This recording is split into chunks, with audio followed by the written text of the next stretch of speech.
first one I'm asking you was like, so what was the hardest thing about this whole process? Like, what's the hardest thing when you're bringing about this whole process? The hardest thing is, coming to the realization that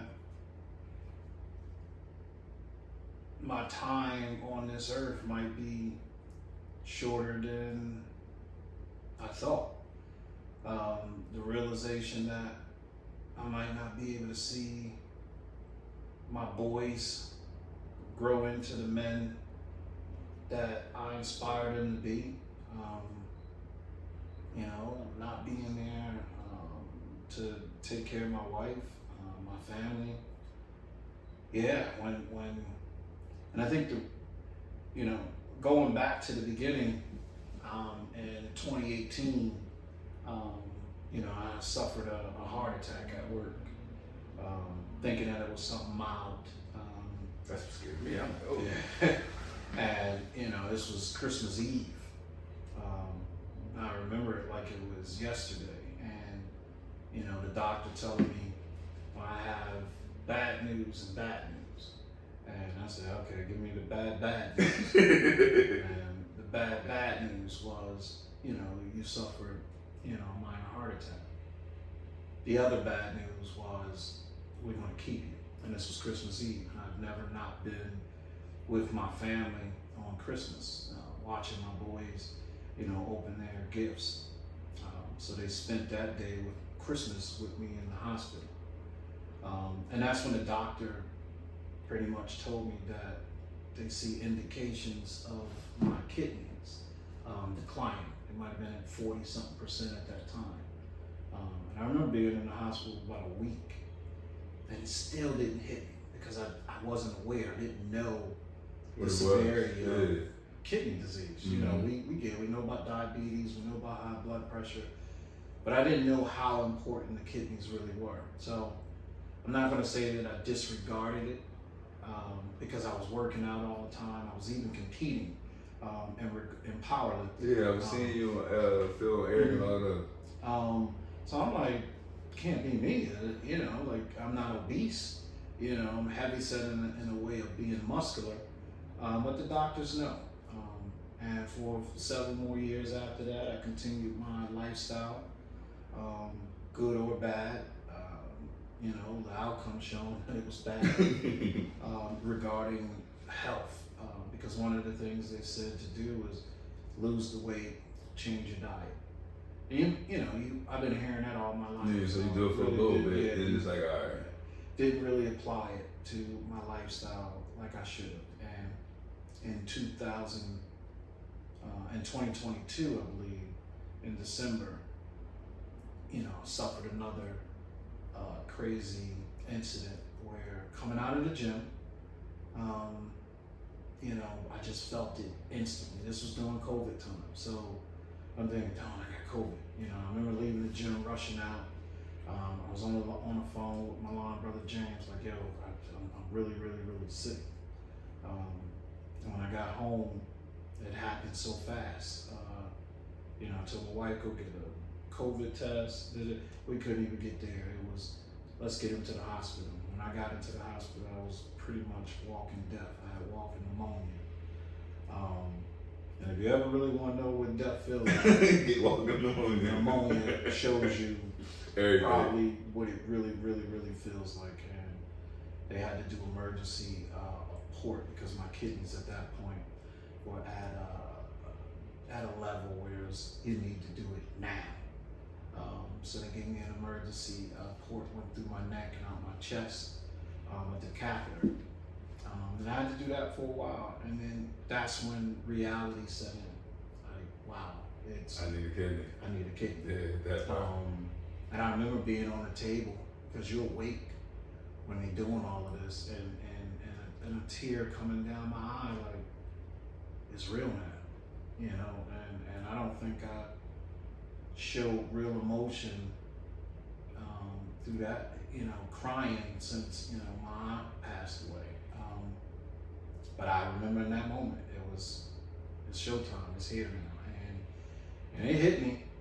And when you walk into those centers and they tell you what is about to happen, and you look around that room and you see old people, young people, males, female, black, white, none of that matters. Everybody in here is fighting for their lives, and that's what I'm doing.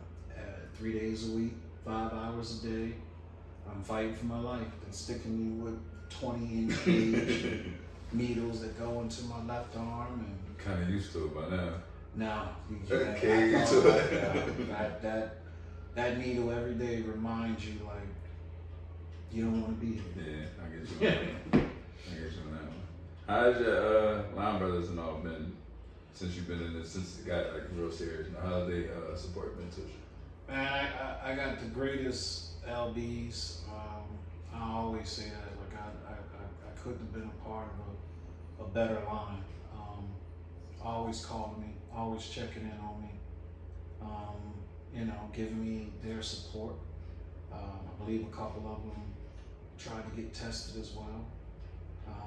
You know, it's just, right now it's just a waiting game. Who can get through these stages and phases, you know, to help support me.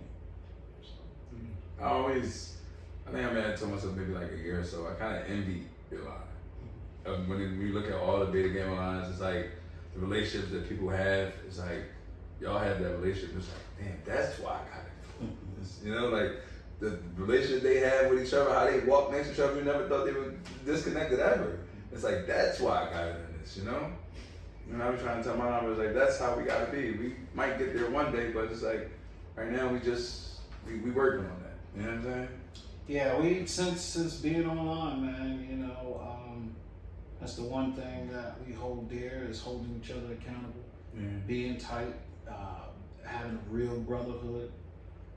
Our wives, our families, we always together, we always supporting each other, you know, and just like brothers, we have our moments, Yeah. but you know, we come back to the table like, all right, this is what we're doing this for, this is why we're here, and you know, they've been supportive in every aspect, whether it's advice, encouragement, financial support, professional support, needing legal representation support. You know, my LBs are skilled on so many different levels that, you know, I feel like we're the complete package. Yeah, that's what Marion was my accountability. He always held me accountable for everything. You know, grab my next shoe, chill, like so. You know, like I don't know. That's why I wrote about him in my book. Like when I seen him, I said, "Yo, my book is basically like a, yo, like I love you type situation." You know? And like I said, I love the book, man. I'm glad that you included me on the early reads of it, and you know, I'm happy to watch the journey from the very beginning. Yeah. You know, like we were just talking about, from the phone call. He was like, "Yo, I'm going through some stuff. I need help." You know, when he was in Philadelphia, and he was just saying, "I'm gonna go to Florida," and I was like, "Florida?"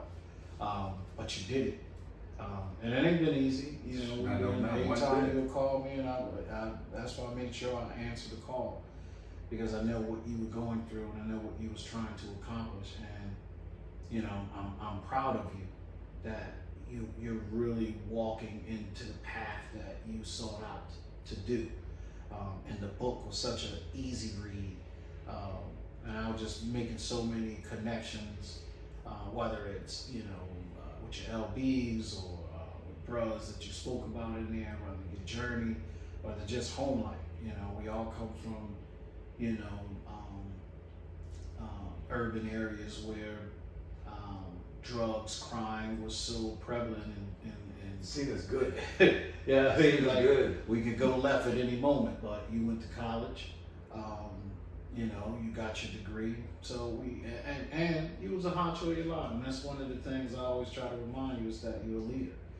You know, you can do this, and you're doing it. So that was one thing I took into my brain when I first started, just like online and the book and all that, is when you kept saying, "Remember your honcho." You know what I'm saying? I was like, all right. You was like, would you remember the one? Because you know when I do my real thing, I send it to you like, all right, George, you approve of these words. It was only one you didn't approve of, or two. It was 2. You was like, yeah, no, we ain't gonna do that one. But when you said after that, remember, you're a honcho. You have what'd you say? You owe your line. Something. It was another word you said, but you have something to your line. I was like, all right. And I sat back and I thought of it. I was like, all right. I always tell you, you have a responsibility. Yeah, responsibility to your line. Yeah, I remember that. And that's when I was like, I've been playing the shadows too long. And this felt like at that moment I was still trying to play, I came out, but still I was still trying to play the shadows. Still not trying to come out in the real light, not being vulnerable enough. Like, it's like, with this type of situation, being half vulnerable doesn't work for me. It gotta come out, because if I go to sleep with it, it grows. You know what I mean? Like, so it's like, you know, and like I tell you, you know, if this is your therapy, and that's what you're saying.